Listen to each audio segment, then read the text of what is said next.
예, 오늘은 5시부터 하는 걸로 광고를 안 했다가 지금 하게 돼가지고, 나는 화요일부터 5시로 이렇게 당겨서 하는 걸로 하려고 했는데, 뭐 오늘 이제 시작했으니까. 자, 계시록 12장 강의 자료의 4번 자료를 가지고 말씀을 나누겠습니다. 오늘 나눌 말씀은 이제 그 주제가 여러 가지예요. 근데 첫 번째 주제는 이미 우리들이 성경을 읽어서 아는 바처럼 산모가 아들을 낳으면 7일을 경도시와 같이 부정하고 사녀의 부정은 33일이고, 그 산모가 딸을 낳는 경우에는 27일 동안 경도시와 같이 부정하고 66일 동안은 사녀로 부정하다. 이 말씀을 처음 시작 말씀으로 말씀을 들어갑니다. 성경에서 남녀의 문제를 다룰 때는 아담 안에서의 남자와 여자를 상징적으로 제시하여 주 안에서의 남자와 여자를 가르쳐 주시는데, 남자는 생명의 근원인 시와 영적인 권세의 힘을 대변한다면 육적으로도 남자가 힘이 세지요. 아무래도 여자는 수태할 자궁이 있고 영적인 연약함을 대변합니다. 아담 안에서의 남녀는 성별로 나타나지만 주 안에서의 남녀는 머리와 몸으로 나타나며 창조자와 창조물의 대표인 사람의 관계, 그 다음에 그리스도와 교회의 관계, 목자와의 직임을 받은 교회의 장로 형제들과 구속받은 약물인 성도들의 영적인 관계를 보여주는 것이 육신적인 부부 관계로 이제 표상이죠. 육신적인 건 전부 영적인 일에 대한 표상이니까, 주 안에서 모친이 난 남자는 출산한 어머니가 아들을 낳은 경우를 말한 거예요. 주님께 계시로 받은 말씀으로 약물이를 가르쳐서 먹이고 양육하며 교회를 주께로 인도하여 중매하기 위하여 교회를 다스려서 치리하는 직분을 행하는 주의 사자들에 대한 비유입니다. 목자는 약물이를 먹이고 잘 기르는 책임도 있지만, 자식을 낳아서 세상에서도 자식을 낳아서 기르다 보면 갓난아기 때는 모든 걸 다 응석도 받아주고 다 받아주지만 청소년기에 이르면 그때부터 이제 치리에 들어가죠. 청소년기 때는 어머니 말은 잘 안 들으려고 그러고, 아버지가 집안에 있을 때는 듣는 체 하지만 아버지가 나가버리면 잘 말을 안 듣죠. 그때 이제 아버지가 그걸 알게 되면 이제 그다음부터는 이제 치리로 들어가야 되는 거죠. 그렇지 않으면 자식을 망가뜨려 놓는 거니까.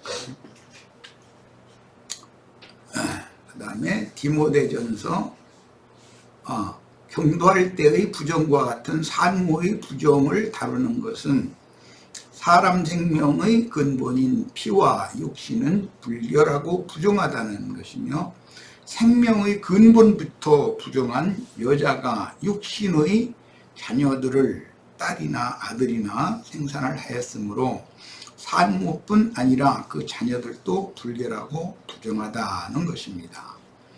디모데전서 이 말씀에 대한 이해를 돕기 위해서 신약 말씀을 한 절을 제시한 거예요. 디모데전서 1장 13절, 내가 전에는, 나중엔 바울이었지만 지금 전에는 이라면 사울일 때는 그 말이죠. 비방자요 박해자요 폭행자였으나 도리어 긍휼을 입은 것은 내가 믿지 아니할 때에 알지 못하고 행하였습니다. 그러니까 유대교인들이 자신들이 믿음을 너무 과신하고 믿음이 너무 신실하고 좋다라고 자긍하는 것은 실제로는 믿지 않는 것이면서도 믿는 것으로 착각을 하는 경우가 많다는 것이죠. 본문은 경도시의 불교를 깨닫게 하는 말씀입니다. 경도시의 부정이라는 것은 그 영이 되신 주님이 빛으로 사울을 찾아오셔서 빛의 아들로 새로운 피조물로 다시 창조하시기 전에는, 그러니까 내가 전에는 비방자요 박해자요 폭행자였었다 그랬어요. 그런데 이제 그것은 내가 믿지 아니할 때 알지 못하고 행한 것이다 그래서 이것은 경도시의 부정과 같은 경우를 설명을 하는 말이다 라는 거예요. 모든 사람은 육으로 사는 모든 사람은 다 표상적으로 여인이 경도를 하는 것과 같이 부정하게 보는 거다. 혈육은 하나님이 그럴 때 전부 다 부정하게 본다 그런 말이에요.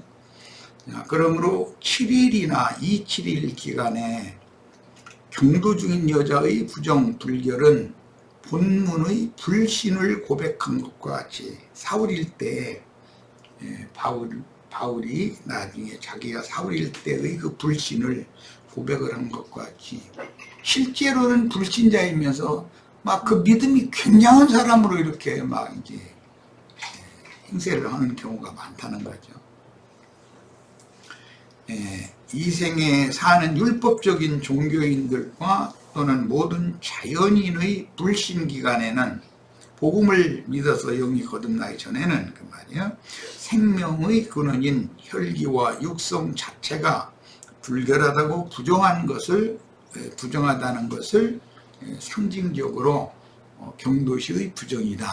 이렇게 근원적으로 부정하다. 혈과 육으로 태어난 모든 사람은 혈기와 육체의 각색 정욕들이라고 하는 그 육성이라고 하는 것 자체가 부정하다. 하나님 보실 때는. 반면에 33일이나 66일의 산열이 불결 부정한 기간은 광야 교회의 부정으로서 믿은 날 이후로도 경도시의 불결기가 지나서 경도시의 불결을 해결을 했어도 이제 경도가 끝난 거죠. 이제 그랬어도 믿는 사람도 33일 아들의 경우, 딸인 경우에는 66일이 여전히 부정하다는 거예요.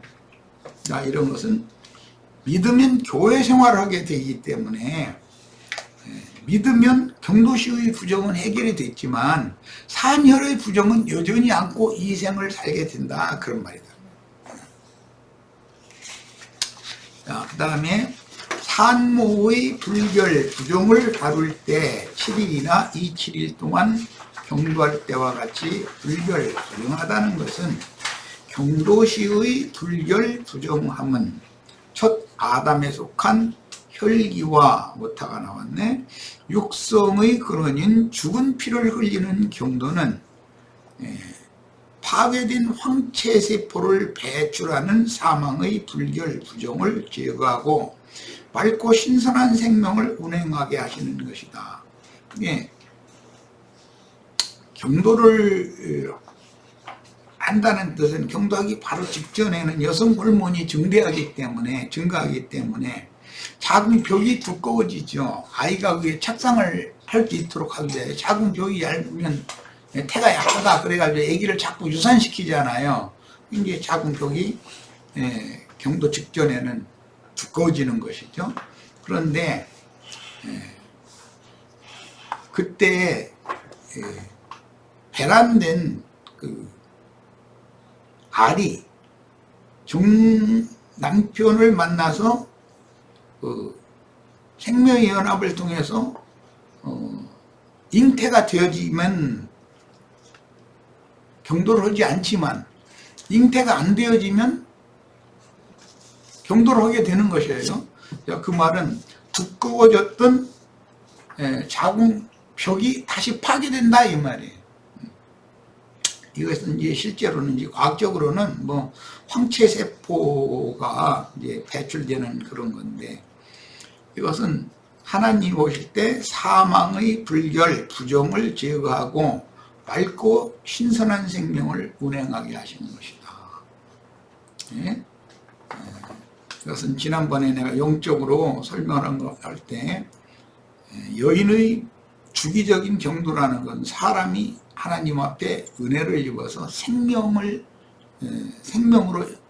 거듭날 수 있는 준비 조건을 갖추는 것을 상징하는 것이기 때문에 그것은 기본적으로 여인의 경도 피를 배출한다라는 것은 자기의 모든 죄들을 토설하고 자백한다라는 것을 상징한다는 거예요. 영적으로는.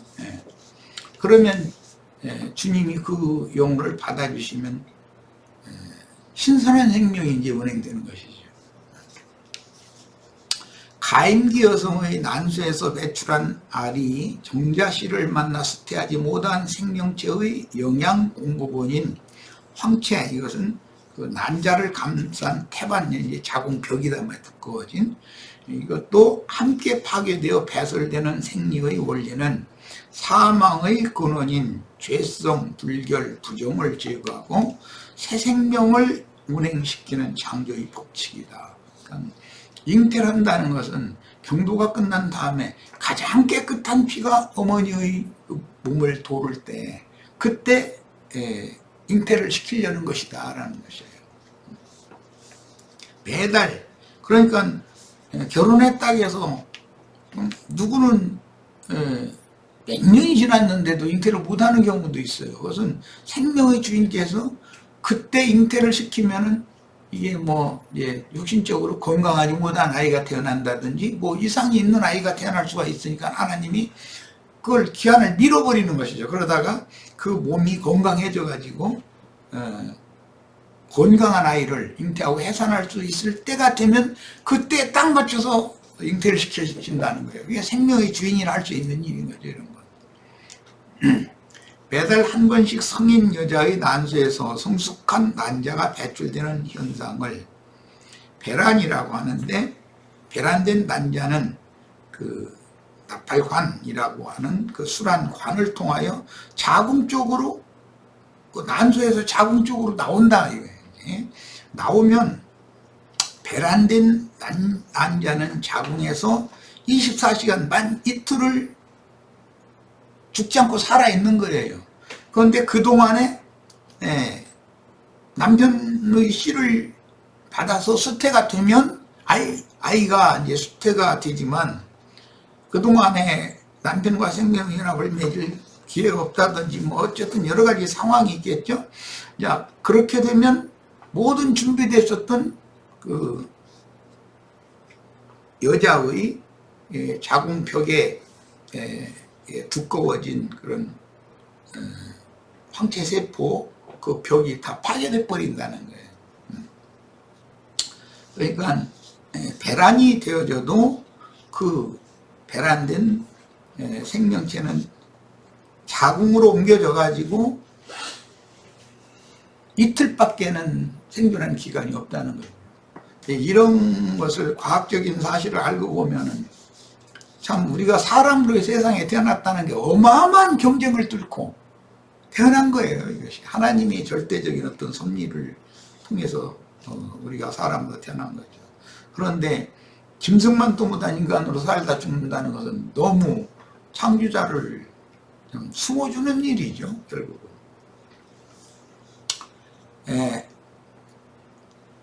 그 난자의 보호막인 그 자궁벽, 두꺼워졌던 자궁벽이 파괴가 되면 이제 즉 황체세포도 같이 사멸해서 죽게 된다. 그러면 죽은 것은 배설을 해야 되는 것이죠.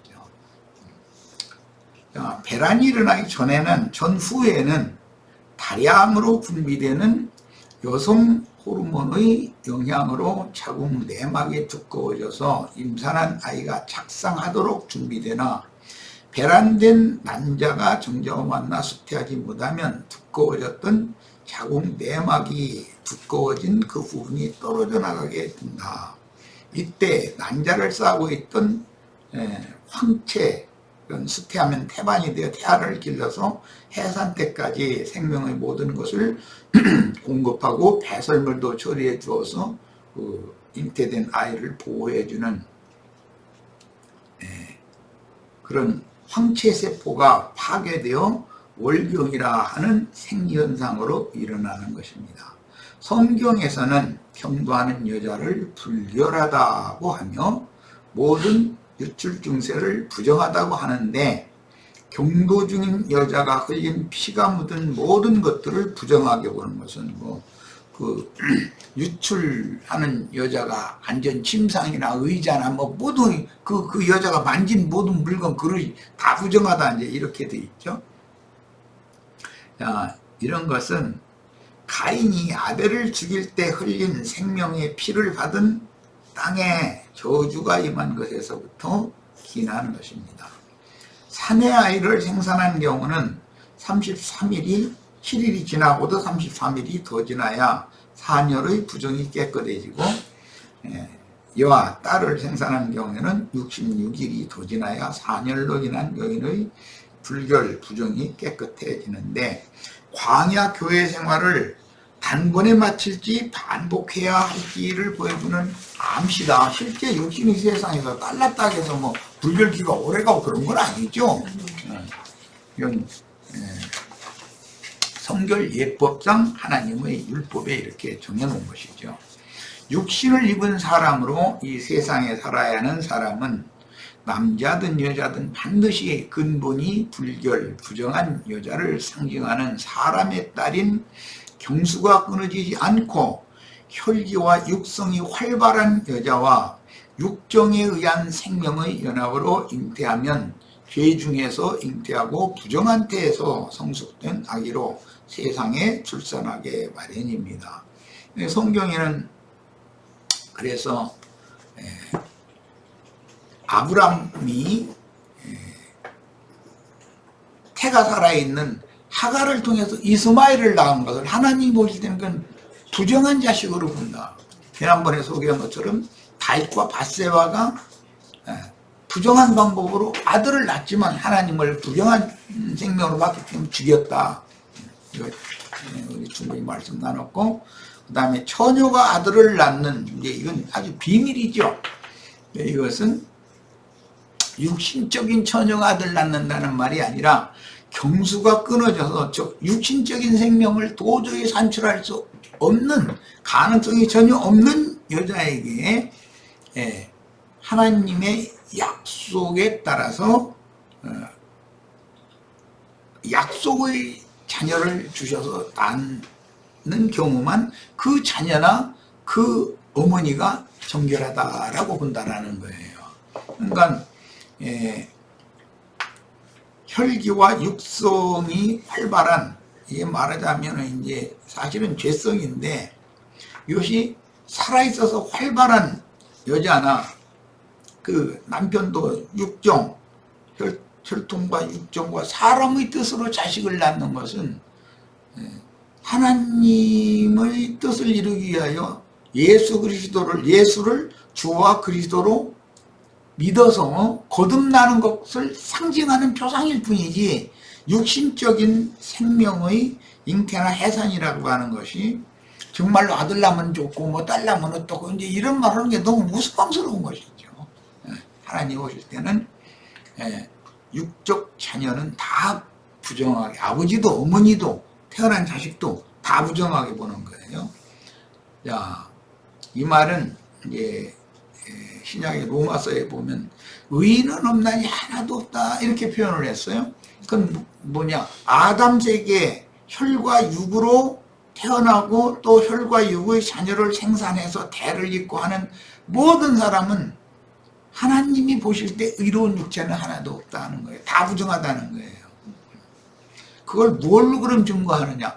율법은 그걸 증명해 주는 거다. 율법은 하나님의 의에 인간은 절대로 스스로는 이룰 수 없다.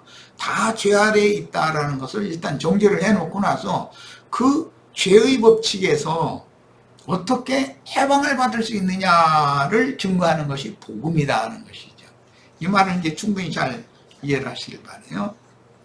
자, 그래서 믿고 교회에 들어갔어도 육신에 있는 사람들은 누구나 경도시의 부정과 같이 불결한 여자로 상징되는 이생의 교회 안에서 신앙생활을 해야 하므로, 믿기 전의 부정은 경도시의 부정으로 보는 거고 믿은 날 이후도 여전히 부정하다 이거예요. 이 생을 떠날 때까지는 그것은 육의 몸을 입고 교회 생활을 하는 동안은 여전히 완전히 정결한 상태는 아니다라는 걸 보여준다는 것이죠. 믿기 전의 사람과 믿은 날 이후의 사람을 구분할 때 경도시의 부정, 산혈의 부정 이렇게 구분을 해놨다는 거예요. 자,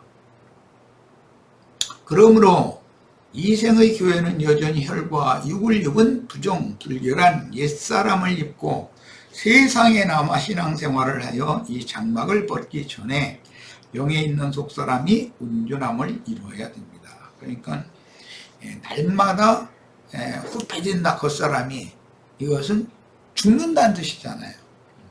믿는 사람이라고 안 죽느냐? 믿는 사람도 안 믿는 사람이랑 똑같이 다 혈과 육이라는 건 다 부정하기 때문에 어차피 다 죽는 거예요, 결과적으로는. 그런데 이 첫 장막을 벗기 전에 반드시 위로부터 다시 난 속사람이 온전케 되어야 된다. 영도, 혼도, 몸도 온전케 되어져서 몸까지 온전케 된다는 건 빛의 옷을 입은 영의 몸을 입고 영광의 세계에 나타날 수 있을 때까지 완전해야 된다 말이에요. 이것을 신약 성경에서는 온전케 된 의인의 영들 이렇게 표현을 했어요. 다 그렇게 돼야 된다는 거예요. 남자를 난 못지는 음욕교회와 대비되는 정결한 처녀교회 곧 거룩하고 흠이 없는 영광스러운 교회인 하늘의 예루살렘을 암시하는 사라로 비유되고, 사라는 태를 고침받아 가지고 즉 처녀가 되어져 가지고 약속의 아들인 이삭을 낳죠. 경수가 끊어진 지 오래된 다음 일이에요, 이거는. 그러니까 이것은 성경이 말하는 의도를 이제 확연하게 우리가 이해를 할 수가 있어요. 육신적인 처녀가 아들을 낳는 건 말도 안 되는 것이죠. 하나님께서 부정한 태지만 깨끗하게 태를 치료해 줬다. 땅이 저주가 임한 땅이지만 축복받은 땅으로, 복받은 땅으로 땅을 고쳐주고 나서 하나님의 아들로 잉태돼서 해산되게 만드는 게 하나님의 복음이라는 거예요. 이제 딸 이야기는 내가 지금 안고 있는데, 음녀는 딸을 낳는 걸로 되어 있고 정결한 처녀는 아들을 낳는 것으로 성경에 이게 비유가 되어 있기 때문에 딸 낳는 것은 우리는 추구할 필요가 없어요. 자, 레위기 12장에서 숫자 7과 33을 합한 40일의 시험 기간을 한 번 통과하여 온전한 구원을 얻는 기간이 나오고, 27일이니까 14일이겠죠. 33일의 갑절인 66일을 더한 80일 기간은 이성 없는 짐승과 같이 변질된 사탄의 사자들이 미혹하는 다른 교훈들을 분별 없이 맹신하는 세속교계 신자들의 모친인 세상교회를 상징할 때 어머니가 딸을 낳은 경우로 상징을 해놨다. 같은 어머니인데 아들도 낳을 수 있고 딸도 낳을 수 있어요. 그런데 어머니 맘대로 되는 게 아니고 그 육신의 아버지 맘대로 그렇게 되는 게 아니죠. 일단 하나님의 배필이 되어 은혜를 받았으나 종교의식들을 중시하고 성령의 일을 무시하는 율법 종교 생활을 버리지 않은 채로 끝날을 맞은 경우는, 즉 세상 교계에서 생애를 마치는 경우라 말이에요. 그런 경우는 세상 교회는 딸 낳은 어머니고 세상 교회 신자들은 딸의 신분이다 이런 말이에요. 그러면 당연히 거룩한 성, 영광의 성 바깥 어둠에 쫓겨나서 거기서 버려둠을 당해가지고 한 시대를 지났는데도 새 시대에도 여전히 육신의 장막을 입고 완전히 부정을 벗어나지 못한 채로 한 시대를 또 고난을 또 당해야 된다 이런 말이란 말이에요. 그럼 그 전에 죽은 사람은 어떻게 할 거냐 이제. 그런데 그 전에 죽은 사람은 음부에서 누구는 첫째 부활로 일어나서 대리감을 받고 누구는 첫째 부활에 참여하지 못하고 그 천년의 차이까지는 다시 살아나지 못한다 이렇게 돼 있어요.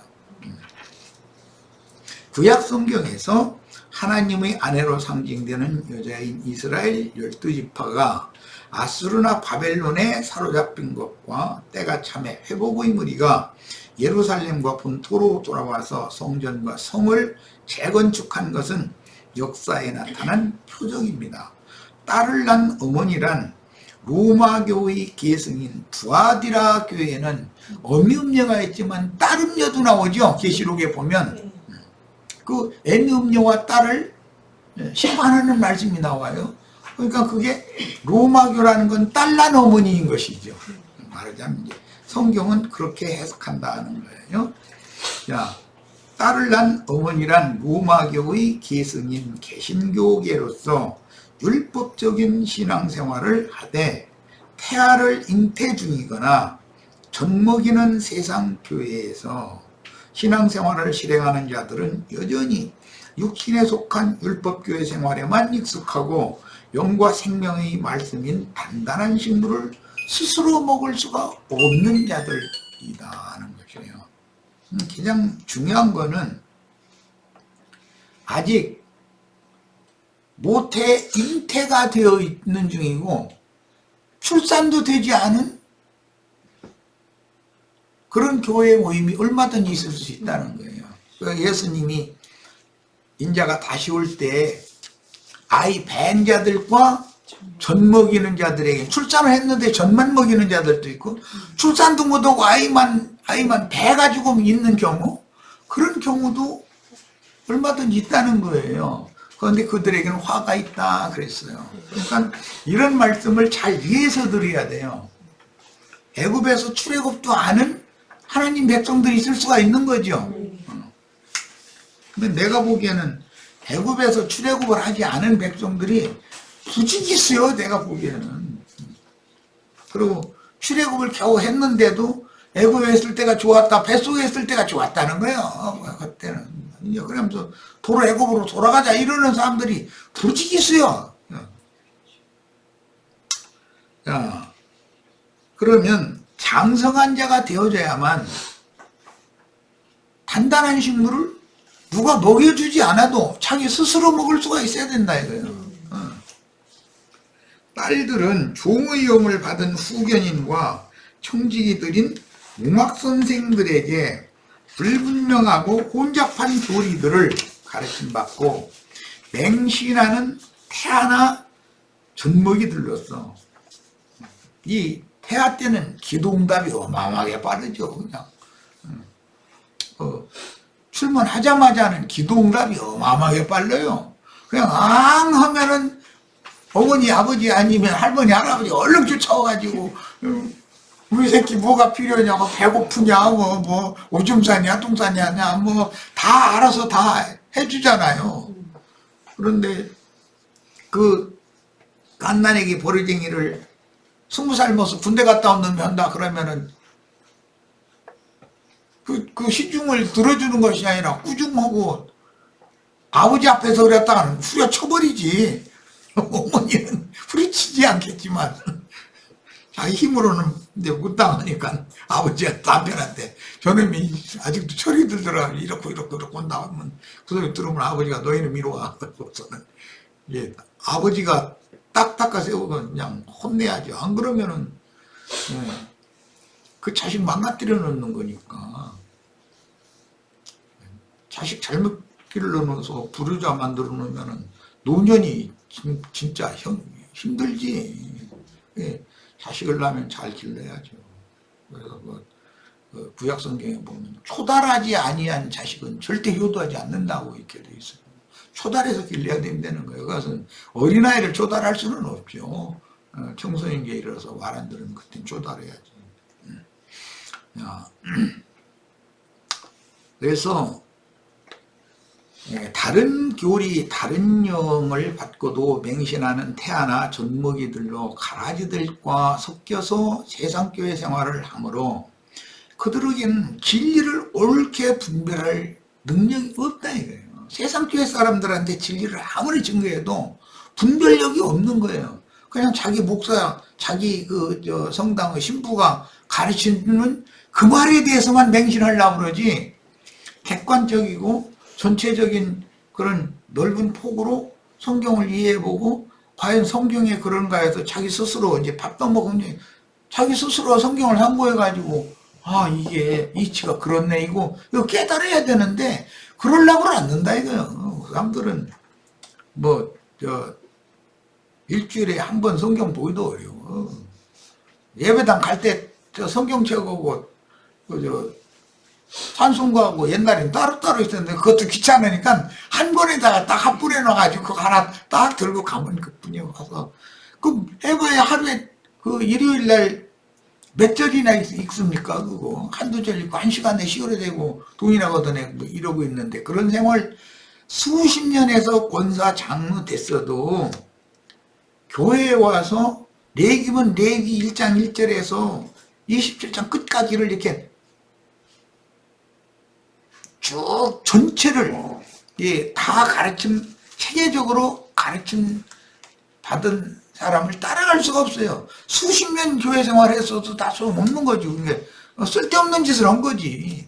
시간 아끼고 돈 아낄 필요가 있어요. 그래서 세상교회 즉 애굽에서 자란 신자들은 이 장막을 벗어나 주님의 부르심을 받은 후에도 영세의 백성이 될 자들의 수를 채우기까지 그 혼들이 경륜적인 징계를 받되 영광빛으로 충만한 신의 도성 바깥 세상에 쫓겨난 것을 깨닫고 이것도 나는 지금 주님의 천국에 들어와 있는 사람인지 천국 밖에 있는 사람인지도 구분이 안 돼. 이 사람들은 그런 얘기하면 우리가 예수 믿었는데 예배당 열심히 다녔는데 내가 장로인데 내가 권사인데 이래버려. 아 그것과 주님의 천국에 들어온 사람인지 천국 밖에 있는 사람인지 구분하는 것이 뭐가 그게 그렇게 어렵습니까? 계시록 11장에 보면 아니 성전에 날마다 다녀. 그런데 마당만 밟고 돌아가고 마당만 밟고 돌아가고 이러니까 성소 안에 들어가서 제사하는 사람과 마당만 밟고 돌아가는 사람을 지팡이 갈대로 해서 청량해서 딱 분별시켜 버리잖아요. 그래야 그게 추수 준비거든. 그게 에덴 동산에서 범죄한 죄인이 동산 밖으로 쫓겨났으나 그들이 아주 버림을 받은 것은 아니고 경륜적인 징계를 받아 육신의 저주인 수고와 고통을 당하되 남자는 밭을 경작하는 일로 여자는 잉태와 해산하는 일로 구원을 받게 되는 구속사. 이건 참 비밀스러운 것이죠. 그냥 세상교회식으로 달리하게 저 예배당에 나오면 창세 전부터 예정받아가지고 구원이 예정되어져 가지고 선택받은 사람이나 그럼 할렐루야 아멘이야 다. 그런데 그 반대면은 어떻게 할 거야? 반대면은 이게 얼마나 엉터리 것을 가르치냐 말이죠. 이 과정에서 남자를 낳은 어머니 교회는 도합 40일간 부정하고 여자를 낳은 어머니 교회는 도합 80일간 부정하다고 게시되었는데 레위 12장에는 어머니 교회라고는 되어 있지 않아요. 그런데 갈라디아서에서 사라와 하가를 예시로 들어가면서 우리의 어머니는 하늘의 예루살렘 사라이고 율법교회 신자들의 어머니는 광야의 여자인 하갈이다라고 두 어머니를 딱 이렇게 레위기 12장만 봐서는 안 되는 거지. 그러니까 두 어머니가 있다. 설명을 해놨죠. 그 다음에 남자는 말씀을 맡은 종들로서 그 영이 강하고 담대한 일꾼들을 의미하고 여자, 딸이란 영적으로 연약하여 원수를 진리로 능히 대적하지 못하는 세상교회 신자들을 딸의 신분으로 본다. 성경의 비유로 두 남자가 있고 두 여자가 있는데 교회 시대의 끝 마지막 추수 때인 생명의 부활 때 음부나곤의 한 자리에서 자다가 혹은 한 밭에서 일하다가 주님께 데려감을 받거나 버려둠을 받을 남자와 한 집 주님의 교회에서 매를 갈다가 데려감을 받거나 버려둠을 당할 여자가 있다라고 설명을 해놨어요. 그러니까 실제로는 데려감을 받은 남자와 데려감을 받은 여자는 한 조가 되는 것이죠. 서로 별도 관계겠죠. 버려둠을 당한 남자와 버려둠을 당한 여자는 또 한 조가 된다 이거예요. 그래서 마태복음 24장에서 25장을 이제 설명하실 때 보면 두 남자가 밭을 가는 이야기가 나오고 25장에 가면 10처녀 비유가 딱 나오는데 5처녀는 기름을 준비해가지고 혼인에 들어갔고 5처녀는 등불이 꺼져가려고 하는데 그릇에 기름이 없더라는 거예요. 그래서 혼인집 문은 닫혔고 다른 데 가서 기름 사가지고 와보더니 혼인집 문이 닫혀서 못 들어갔다는 거예요. 그러니까 두 남자를 앞에다가 제시하고 뒤에다가 10처녀를 제시할 때는 12라고 하는 완전수를 의도적으로 짝을 이렇게 딱 맞춰놨는데 그걸 반으로 잘라서 한 남자와 5 여자, 한 남자와 5 여자, 이제 6이라는 거예요. 이건 아직 육신을 입고 위장막을 입고 교회 생활하는 사람들 좀 상징해야 되니까 이렇게 해서 비유를 해놨다는 거예요. 그러니까 이런 모든 말씀들을 우리가 읽을 때 성경이 숫자 하나를 사용해도 아무 의미 없이 사용한 것은 없다라는 것을 알 수가 있어요. 자, 남자를 낳은 어머니란 진리의 말씀에 따라서 세상에서 부르심을 받고 나왔을 뿐 아니라 유대교, 자칭 유대인의 회당인 세상교회의 큰 음녀 기독교계에서 구별되어 나와 진리와 생명이 온전하고도 완전하게 회복된 장자들의 교회를 세우는 순결한 신앙을 지키는, 엊그제 이제 우리가 이스라엘 여자는 그 순결법이라는 것이 있어요. 그래가지고 처녀표를 남편이 모함을 하면 그 이제 그리스도 심판대, 하나님의 심판대를 상징하는 건데 그때 처녀표를 딱 제시를 해야 된다는 거예요. 자리 옷을 갖다 딱 내놓고 이것이 내가 처녀를 했었다는 증거다 하고 그걸 내놔야 된다는 거예요. 이것은 뭐냐, 우리가 복음을 믿어서 거듭났어도 할례받은 피 흘린 표적이 확실히 자신에게 어디에서든 증거할 수 있도록 그게 준비가 돼 있어야 된다는 거예요. 믿기만 하고 할례 없는 자로 세상을 끝나버리면 안 된다는 거죠. 자, 그 교회에서 진리를 가르치는 자들과 바른 가르침을 받아 짐승의 권세를 물리친 자들을 이기는 자라고 하셨고, 그들을 동역하여 그리스도의 몸을 세운 양무리는 어린 양이 서 계신 하늘의 시온산에 오른 자들이요 거룩한 성 새 예루살렘의 신부 자격으로 들어가는 권세를 받게 되는데, 이 신부 자격으로 거룩한 성에 들어간 권세를 받은 자는 기름을 준비한 5처녀였었죠. 이게 다 상징이라는 거예요. 자, 남자를 난 여자인 해를 입은 여자는 계시록 12장에 나오는 말이죠. 마지막 추수 때 비록 앞서고 뒤따르는 차이는 있을지라도 주의 증인들인 7영도의 사역기간인 1260일 동안에 마지막 한 일에는 반드시 전반부와 후반부로 나눠져 있다. 이것은 예수님 때에는 전반부 3년 반은 요한의 사역으로, 그 다음에 후반부 3년 반은 인자 예수의 사역으로 한 주기의 7년을 딱 매듭을 짓죠. 그리고 나면 성령의 시대, 새 시대가 완전히 와버린단 말이에요. 과도기는 항상 마지막 한 일회로 증가하는데 그 중에 전반부가 있고 후반부가 있게 된다라는 거예요. 자, 초림 때에는 침례자 요한과 예수님이 여자가 낳은 남자였고 주님의 영을 받은 참 지자들인 사도들은 당세에 진리의 영을 받고 하늘의 보내심을 받은 주의 사자들인 사내를 낳은 모친의 아들들이었으니 이들이 예루살렘 교회와 안디옥 교회의 기둥들이었습니다.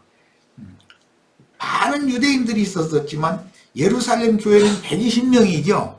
120명 중에 12사도는 예루살렘 교회가 낳은 아들이다 이게요. 이게 어머니가 난 아들인 것이죠. 그런데 세상교회로 이것이 이제 타락되기 때문에 세상교회는 거듭났을지라도 딸만 낳는다 이게, 딸만. 세상교회는 그 두아디라 교회로부터 시작해서 그 어미 음녀가 나오고 딸 음녀가 나오는 게 그런 원리에서 이게 레위기 12장을 이해를 해야만 계시록의 해석이 가능한 얘기죠. 그러니까 자, 주님께서 유대교 체제에서 불러내 성령을 부어 세우신 예루살렘 교회는 유대인의 혈통을 받은 자들이어서, 혈통적으로는 그렇죠. 다 유대인의 혈통을 받은 자들이었으나 남자들인 선지자의 노선에 속한 여자의 신분을 계승하였으나 예루살렘과 이스라엘 나라의 멸망과 함께 소멸되었으니, 여기는 나를 계속해가지고 문구를 바꿔야 쓰거든요. 책에 있는 이거 문구를 바꿔야 돼요. 이방인의 때가 차면 반드시 회복이 되는데, 이 회복은 신앙이 회복된다라는 걸 말하는 거예요. 끝내 복음을 대적한 유대교인들은 주님의 지옥 판결이 집행되어 영원히 버림을 받았습니다. 사도들을 통해서 그 영의 증거로 제사장 무리들도 다 복음을 듣도록 전했죠. 그런데 대제사장 무리, 율법사, 서기관, 바리새인 이런 사람들은 예수님만 박해하고 죽인 게 아니라 사도들까지도 박해하고 잡아다 뭐 감옥에다 가두고 이런 짓거리를 하고 끝내 믿지 않았다는 거예요.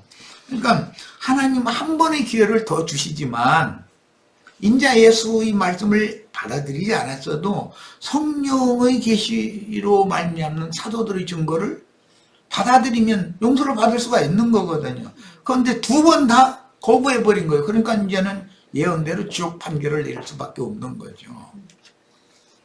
이스라엘 12지파의 혈통을 이어받은 예루살렘 교회는 예루살렘과 이스라엘 나라의 멸망과 함께 은혜의 시대 전기간을 대대로 세상 나라에 버려둠을 당하여 그리스도의 은혜에서 끊어지고 AD 70년 로마가 무너진 이후로 이방인 충만의 수가 찰 때까지 대대로 이스라엘 12지파는 그냥 바깥 어둠에 쭉 세상 나라에 이렇게 하나님 말씀을 받은 백성으로 취급받지도 않았다.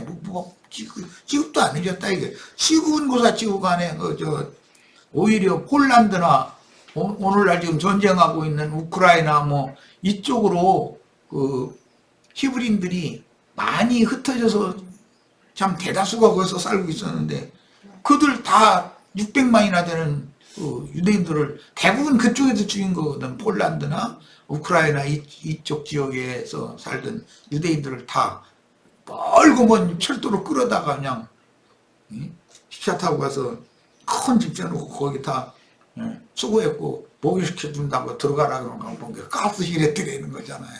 이게 그런 짓거리를, 이게 사람으로서 할 수 없는 일이 인류 역사에 벌어지는 거예요. 악한 때 마귀가 악을 행하려고 하면 별짓을 다 하는 거죠. 자, 그 천년의 왕국이 시작될 때는 인마진 12지파의 신앙이 회복되므로 딸을 낳은 여자인 12지파의 부정한 기간이 끝나게 됩니다. 그 후에 회복된 여자 곧 예루살렘 교회 중의 영적인 남자들인 사도들과 전도자들에 의하면 이방의 복음이 전파되었고 사도들과 전도자들은 새 시대인 이방인의 때, 즉 은혜의 시대를 위한 시드리오 천국의 아들들이 되었습니다. 이들은 하나의 미리신 예수가 죽고 썩어서 많은 열매로 맺은 예수의 부활된 생몸인 예루살렘 교회와 안디옥 교회로 나타난 정결한 여자가, 이건 태를 고침받은 여자죠. 낳은 남자인 아들들이었습니다. 지금 말하는 의도는 이제 사도행전의 의미를 잘 아시겠죠? 자, 여자인 교회는 반드시 부정한 기간이 지나야만 정결한 모교회로 회복되므로 교회는 반드시 세속화되었다가 회복되며 해를 입은 여자가 난 남자들을 통해서 하나님이 아담과 하와를 창조했는데 타락하지 않고 그냥 구원받으면 좋을 것 같으죠? 그게 아니에요. 하나님의 뜻은 뱀의 미혹을 받아서 뱀나라로 일단 끌려갔다가 거기에서 빼내심을 받은 자들만 생명의 도선에 있다. 이게 이제 나중에 역사에서도 바벨론이나 아수르에 하나님 백성들이 포로로 끌려가는 거예요. 갔다가 돌아온 무리만이 구원을 얻는 얘기다. 이게 구속사라는 것이죠.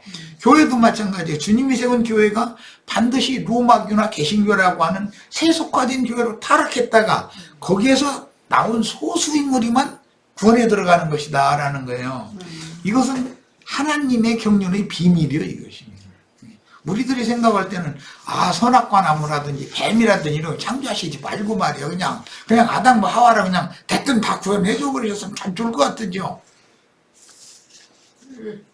하나님은 그렇게 안 하셔. 이 하나님의 비밀이요, 이게. 나도 이제 만나서 이런 말씀 듣는 것도 이게 비밀이지, 뭐, 말하자면 또. 최근에 여담 좀 한마디 하고 마쳐야 되겠네.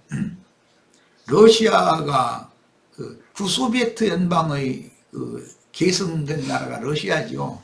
많은 이제 연방들은 전부 독립을 지금 했죠. 그 중에 이제 우크라이나가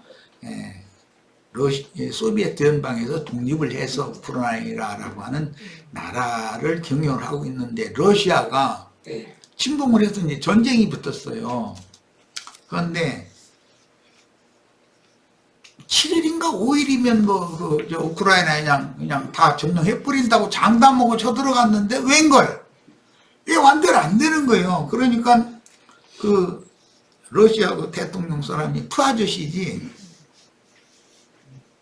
그 친구가 한다는 소리가 가만히 보니까 유럽에서 사람은 안 보내고 군인은 안 보내는 대신 어마어마한 가공할 무기를 자꾸 보내줬었기 때문에 저희 무기체제 갖고는 이 전쟁을 이길 방법이 없는 거예요, 이제. 그러니까 약점이 하나가 있어, 유럽이. 러시아 툰드라 지역이라고 그러는 얼음판. 북극이 가까운 나라니까. 그 속에는 가스 매장량이 아무데나 파면 김 나와가지고 성냥 그거 되면 불 붙는 그런 땅이 많다는 거거든.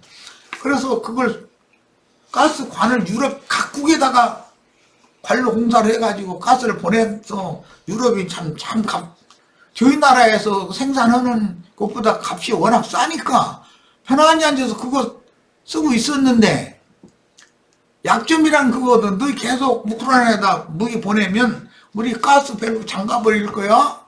그러는 거예요. 그러니까 이제 유럽이 큰일 났잖아, 이거. 아무 준비도 안 해놓고 계속 수입만 해다가 싼값에 이게 쓰다가 큰일 났잖아요. 그런데 묘한 게 회복된 이스라엘 땅이 우리나라의 지금 충청도, 전라도 합한 거? 그 정도밖에 안 되는 거거든. 땅 넓이가 그렇게 넓은 데가 아니거든. 그런데 그 앞바다, 그 사해바다 밑에 이런 데를 여태까지 석유나 가스를 발견해 보려고 그렇게 사방에다가 이걸 박아서 돌려보고 별짓을 다 했는데 이게 안 터져 나오더니 최근에 전 세계가 몇십 년을 쓰고도 남을 양이 매장이 이스라엘 앞바다에 묻혀있고 사해바다 밑에 묻혀있는 것이 발견이 된 거예요. 이거 참 꼭 애들 장난 같기도 하고 이것까지 그렇게 노력을 했는데도 자원이 안 나와가지고 원수 나라인 이집트나 이란이나 이라크나 이런 데 사다 뒀잖아. 나 이제 그랬더니 이스라엘과 붙어있는 바로 곁에 있는 나라가 이제 레바논인데 레바논이 그건 우리 앞바다도 되지 왜 너희 거라고 주장해? 이러고 이제 터지벌걸 넘어지는 거야 이제. 그러니까 이란은 이스라엘과 원수 나라잖아. 그러니까 이집트까지 합쳐가지고 그리워 레바논 말이 맞아 이제 이러고 또 이제 편을 들어주는 거야. 그러니까는 이스라엘이 여간 자존심이 강한 나라인데 유럽 나라들 보고 손을 딱 빌려가면서 여러분들이 우리 편을 들어서 이걸 우리 바다고 이거 우리 땅에 나오는 거라고만 해주면 소련에서 틀어박은 거 우리가 무제한으로 보내줘 버릴게 이제 이렇게 나와버리는 거예요. 그러니까 러시아는 약점 잡았다 해가지고 했는데 이스라엘 때문에 이게 회방이 당겨버린 거예요 지금. 이래가지고 이스라엘은 레바논과 시리아와 에워싸고 있는 아랍 국가들로부터 자유로워지기 위해서 유럽에게 이걸 제안한 거지. 모든 상황이 이렇게 돌아갔다 이거예요. 이런 걸 보면 사람들이 똑똑하고 뭐 한지 해도 다 소용없는 짓이요.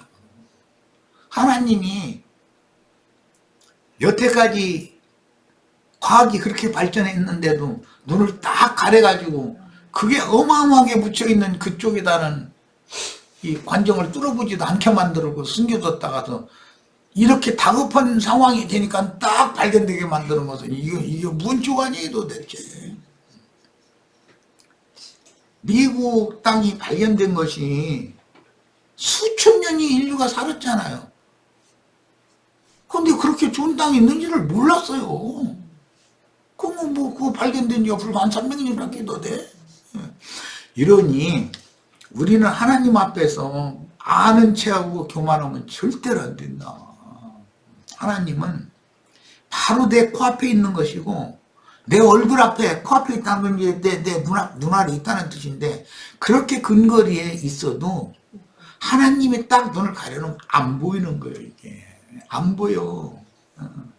이것이 하나님의 전능성이다. 우리는 그래서 하나님 말씀을 함부로 대하면 절대 안 되겠습니다. 하나님 말씀을 세심하게 읽고 기도하고 하나님의 존엄성에 대해서 우리가 겸비한 자세를 가져야 될 필요가 있어요. 내가 레위기 12장은 7절밖에 안 돼요. 다른 장에 비하면 굉장히 짧은 장이죠. 그런데도 이렇게 많은 메시지를 내는 것은 여기에는 감추인 하나님의 비밀이 요약되고 해서 여기에 압축돼서 감춰져 있기 때문에 그런 많은 말씀을 나누는 겁니다. 자, 첫 시간 여기까지 해서 잠시 쉬었다가 다음 시간에 다음 달랑 말씀 이어가도록 하겠습니다. 하나님의 우주 경영은 참 사람으로서는 짐작도 하기 어려워요. 우리 여기 컴퓨터 여기 안 보이잖아요.